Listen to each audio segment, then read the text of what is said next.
அப்பா டேய் என்னடா டென்ஷன் அப்பாடா உள்ளதா இருக்காரு.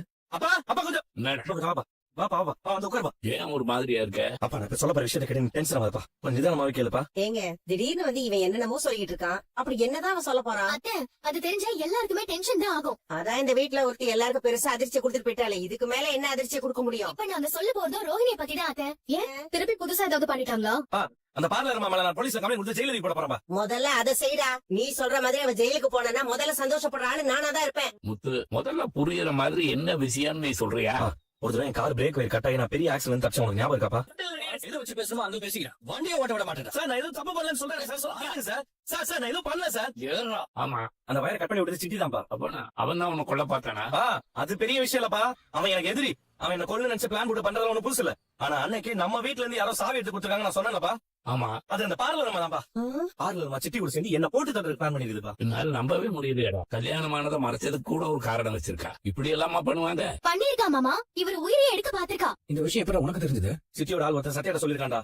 இந்த பார்லர் சிட்டியும் சேர்ந்து அப்படி ஒரு பிளான் போட்டுருக்காங்க. மை காட், ரோஹிணிக்குள்ள இப்படி ஒரு கேரக்டர் இருக்கா? எதுக்கு அவங்க இப்படி பண்றாங்க? இந்த வீட்டுல நான் அதிகமா கேள்வி கேட்ட ஒரே ஆள் நான் தான்.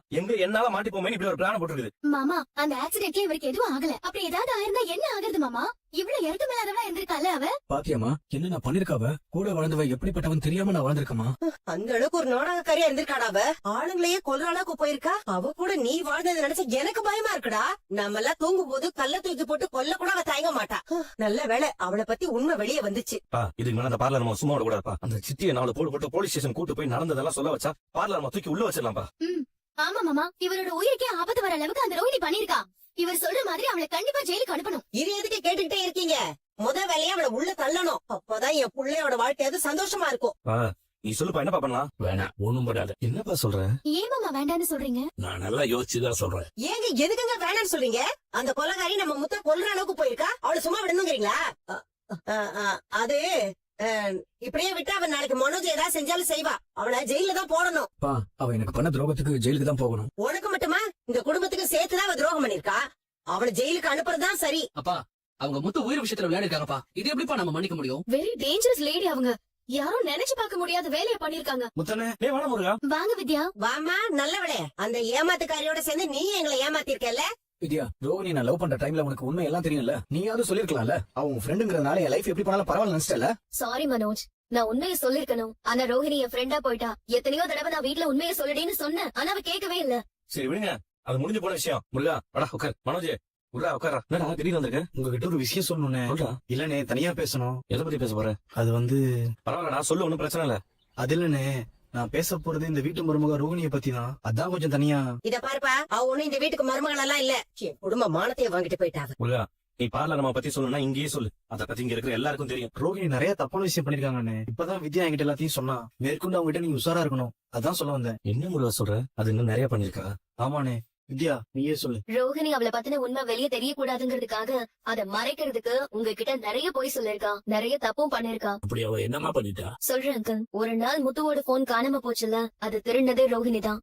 வித்யா, அப்ப அந்த போன்ல என் தம்பியோட வீடியோ இருந்துச்சு. அவன் என்கிட்ட திருடினானே, அந்த வீடியோ தானே?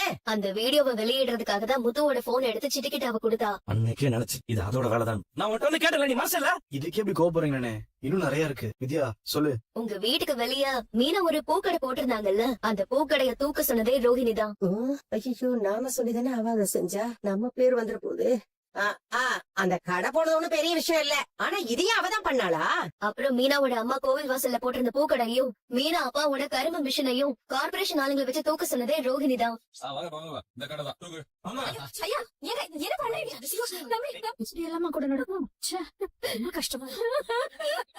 அது அப்போ அந்த சிந்தாமணி பண்ணலையா? ரோஹிணி சொல்லிதான் அவங்களே பண்ணாங்க. இன்னும் எவ்வளவுதான் பண்ணிருக்காங்க அவங்க. வேற என்ன விஷயம் வித்யா? உங்க தம்பி விஜய் ஆண்டி கிட்ட காசு எடுத்த கேஸ்ல நீங்க வக்கீலுக்கு ஒரு 2 லட்சம் ரூபாய் பணம் கொடுத்தீங்க, ஞாபகம் இருக்கா? ஆமா, அதுதான் வக்கீல் எங்க அம்மாட்ட கொடுத்தாங்க. டேய், அதான் பார்வதி வீட்ல இருந்து அந்த பணம் திருடு போச்சே. பார்வதி ஆண்டி வீட்ல இருந்து அந்த பணத்தை எடுத்ததே ரோஹிணி தான். பாவி, அப்பா அன்னைக்கு அந்த பழி என் மேல வரும்போது கூட அமைதியா இருந்தால. திருட்டு வேலையும் அவ கையில இருக்கா?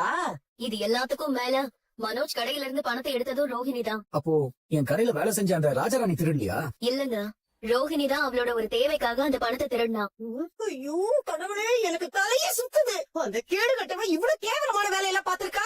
அவளையா என் பையனுக்கு நான் கட்டி வச்சேன். அந்த பணம் திருட்டு போனப்போ நான் நிறைய அவமானப்பட்டேன். இப்படி கூடவே இருந்து அந்த பணத்தை திருடி இருக்காளே. ஒருத்தங்க லைஃப்ல எப்படி இவ்ளோ தப்பு பண்ணிருக்க முடியும்? நமக்கு தெரிஞ்சு இவ்ளோனா நமக்கு தெரியாம எவ்வளவு இருக்கும். ஒரு புக்கே போடலாம் போல இருக்கே. அவளுக்கு போய் நான் பாவம் பார்த்தே நினைச்சாலே எனக்கு ரொம்ப அசிங்கமா இருக்கு. அண்ணே, ரோஹிணி தான் இதெல்லாம் செஞ்சிருக்குன்னு தெரிஞ்சும் வித்யா யார்ட்டையும் சொல்லாம விட்டா. அதான் வித்யா பண்ண பெரிய தப்பு. அதுக்காக வித்யாக்கு நீங்க என்ன தண்டனை கொடுத்தாலும் நாங்க ஏத்துக்கிறோம். தலையை விட்டுட்டு வாழை பிடிச்சி என்னடா பிரயோஜனம்? எல்லாம் முடிஞ்சு போச்சு. இதுக்கு மேல அதுகிட்ட போய் இதெல்லாம் நீ தான் பண்ணியான்னு கேட்டாலும் என்ன சொல்ல போகுது? ஏதாவது காரணத்தை தான் சொல்லும். டேய் முத்து, அவளை கண்டிப்பா ஜெயிலுக்கு அனுப்பியே ஆகணும். இவ்வளவு தப்பு பண்ணிருக்கா, அவளை எப்படி சும்மா விட்டு வைக்கிறது? ஆமாடா, அம்மா சொல்றதுதான் கரெக்ட். நீ அவளை கம்ப்ளைண்ட் கொடு. நீ என்னப்பா சொல்ற? இதுகளை எல்லாம் எப்படி எடுத்துக்கிறதுன்னு தெரியலையே. இப்படியே ஒரு பொண்ணு இருப்பாளா? பா, நானே ஸ்டேஷன் போய் அவளை கம்ப்ளைண்ட் கொடுக்க போறேன்ப்பா. இருடா, அவ தப்பண்ணி இருக்கா இல்ல நான் சொல்ல. இப்ப அவளை எதுவும் பண்ண வேண்டாம். என்னங்க சொல்றீங்க நீங்க? அவ இவ்வளவு பெரிய காரியங்களை பண்ணிருக்கா. இதெல்லாம் என்ன சாதாரண விஷயமா? நீங்க அதையெல்லாம் கேட்டுட்டு ஒண்ணும் பண்ண வேணும்னு சொல்றீங்க. ஒன்னும் பண்ண வேண்டாம் நான் சொல்ல. அவளை ஜெயிலுக்கு அனுப்ப வேண்டாம்னு மட்டும்தான் சொல்றேன். நீங்க எல்லாம் ரோகிணி பத்தி மட்டும்தான் யோசிக்கிறீங்க. நான் கிறிஸ்டி பத்தி யோசிக்கிறேன். அவளை பத்தி நீங்க ஏங்க யோசிக்கிறீங்க? ரோகிணி பண்ண தப்புக்கு அந்த பையன் என்ன பண்ணுவான்? ஆனா ஒரு விஷயத்த நான் முடிவு பண்ணிட்டேன். ரோகிணி இனிமேல் இந்த வீட்டு மருமக கிடையாது. மனோஜுக்கு டைவர்ஸ் வாங்கியே ஆகணும். அதுல நான் உறுதியா இருக்கேன். இனிமே அவளை பத்தி யாரும் இங்க பேச வேண்டாம். சீக்கிரம் டைவர்ஸ் வாங்கலாம். அதுல உறுதியா இரு. மனோஜ் கூட வாழ்றதுக்காக அவங்க போய் சொல்லிருக்காங்க. அத கூட ஒரு வகையில ஏத்துக்கலாம். ஆனா அதை தாண்டி இவ்ளோ வேலை பண்ணிருக்காங்க. உன் கார் பிரேக் வயரை கட் பண்ண ஹெல்ப் பண்ணிருக்காங்க. எப்படிடா இப்படி எல்லாம் பண்ண உங்களுக்கு தோணுச்சு? எவ்வளவு குரூவலான ஆளா இருப்பாங்க நான் நினைக்கவே இல்ல. ஏதோ ஒரு எனிமியை ட்ரீட் பண்ற மாதிரி பண்ணிருக்காங்க. கடையை தூக்குனது கூட நான் பொறுத்துப்பேன். ஆனா இவர் உயிரை எடுக்க பாத்துக்கா பாத்தீங்களா? வர கோவத்துக்கு அப்படியே பல்ல அடிச்சு உடைக்கணும் போல இருக்கு. ஆனா மாமா எதுவும் பண்ணக்கூடாதுன்னு சொல்லிட்டாங்க. ஏன்னா இந்த பார்லர் மேல என்னதான் அடிச்சாலும் திருந்தவே தெரிஞ்சது. நம்ம தாரத்தை நம்மளே தாழ்த்தி கூடாது. அப்பா சொல்றதே காரணம் இருக்குல்ல. அவன் கிருஷி அவனை நினைச்சுதான் அப்பா பார்லர் மேல எதுவும் பண்ண வேணாம்னு சொல்றாரு. நானும் கிருஷிக்காக மட்டும்தாங்க இவ்ளோ பொறுமையா இருக்கேன். அப்பாவுக்கு எப்பவுமே இறக்க மனசு அதிகம். ஒரு வகையில அதுதான் நம்ம குடும்பத்தை இவ்வளவு நாளா நல்லா வச்சிட்டு இருக்கு. யாருக்கும் கெடுதல் நினைக்க மாட்டாரு. நீயும் அப்படிதான் இருக்கு. ஆக்சுவலா இப்படிப்பட்ட பர்சனுக்கு நம்ம இறக்கப்படுறதுனால அவங்க நம்மள நல்லா யூஸ் பண்ணிக்கிறாங்க. அப்படித்தானே ரோஹினி உங்களையும் ஏமாத்திருக்காங்க. நான் அவளும் அவ பையனும் நல்லா இருக்கணும்னு தான் இந்த விஷயத்த வெளியே சொல்லாம இருந்தேன். ஆனா அவ போற போக்குல என்ன போட்டு கொடுத்துட்டு போயிட்டா பாத்தீங்களா? அவங்களோட சேர்த்து உங்களையும் வெளியே அனுப்பிச்சிருவாங்கன்னு நினைச்சிருப்பாங்க. அவ நல்லா இல்லனா இங்க யாருமே நல்லா இருக்க கூடாதுன்னு நினைக்கிற புத்தி அவளுக்கு. ஸ்ருதியோட ரெஸ்டாரண்ட்டுக்கு வந்து எங்களுக்கு சாப விட்டு வேற போனா. வீடு மீனா அதுவே ஒரு fraud.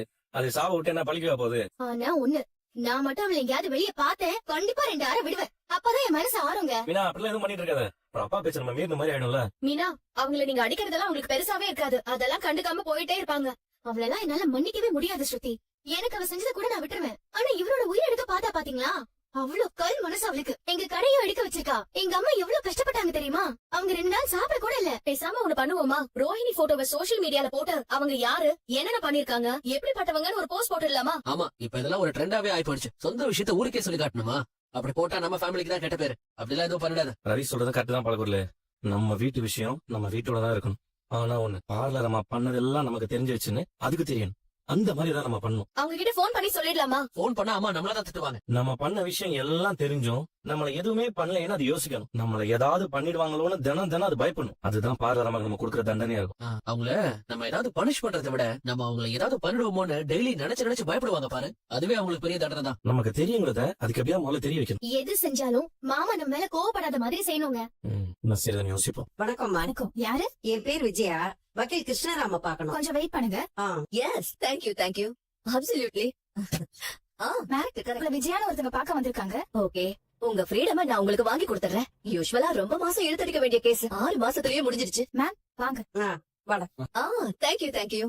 All the best. Okay வாங்க. வணக்கம் மேடம். ஓகே, கிளையண்ட் வந்திருக்காங்க. நான் அப்புறம் கூப்பிடுறேன். உட்காருங்க. நான் பார்வதியோட friend.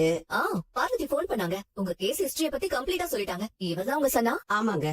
Hello madam. Hi. My name is Manoj Kumar. Hello. Actually இந்த மாதிரி கேஸ் இப்பதான் எனக்கு ஃபர்ஸ்ட் டைம் வருது. யூசுவலா ஒரு ஆம்பளை தான் தனக்கு கல்யாணம் ஆனதை மறைச்சு வேற கல்யாணம் பண்ணுவான். இங்க ஒரு பொண்ணு பண்ணிருக்கா. அந்த பொண்ணு அவ்வளவு பிரில்லியண்டா இல்ல நீங்க அவ்வளவு பெரிய ஏமாளியா இல்ல அந்த அளவுக்கு முட்டாளா? மேடம், நான் 5 டிகிரி முடிச்சிருக்கேன். இப்பெல்லாம் படிச்சவங்களை ஏமாத்துறதுதான் ரொம்ப ஈஸி. ஏன்னா படிச்சவன் தான் தன்னை தவிர எல்லாரையும் முட்டாளா நினைப்பான். அதனால அவனை ஏமாத்திடலாம். நான் அந்த அளவுக்கு நடிச்சு என்ன ஏமாத்திட்டேன் மேடம். மேடம், இவனை மட்டும் இல்ல எங்க குடும்பத்தையே ஏமாத்திருக்கா. குடும்பமே ஏமாளி குடும்பமா? ஓகே, இப்ப என்ன பண்ணலாம்? அந்த ராட்சசிகிட்ட இருந்து என் பையனுக்கு உடனே விவாகரத்து வாங்கி கொடுத்துருங்க மேடம். அப்படி நினைச்ச உடனே வாங்குறதுக்கு டிவோர்ஸ் ஒண்ணும் உங்க வீட்டு மளிகை பொருள் இல்லமா? இங்க பாருங்க, எல்லாம் பெண்டிங்ல இருக்கக்கூடிய டிவோர்ஸ் கேசஸ் தான். இப்பெல்லாம் மேரேஜுக்கு அப்புறம் ஹனிமூன் பீரியட் முடிஞ்ச உடனே கோர்ட்டுக்கு வந்துடுறாங்க. சீக்கிரமே மேரேஜ் லைஃப் போர் அடிச்சிடுது. Excuse me, I have to attend this call. என் ஹஸ்பண்ட் தான் கால் பண்றாரு. நாங்க வெளில வெயிட் பண்ணிட்டுங்களா? நோ, இங்க இருங்க.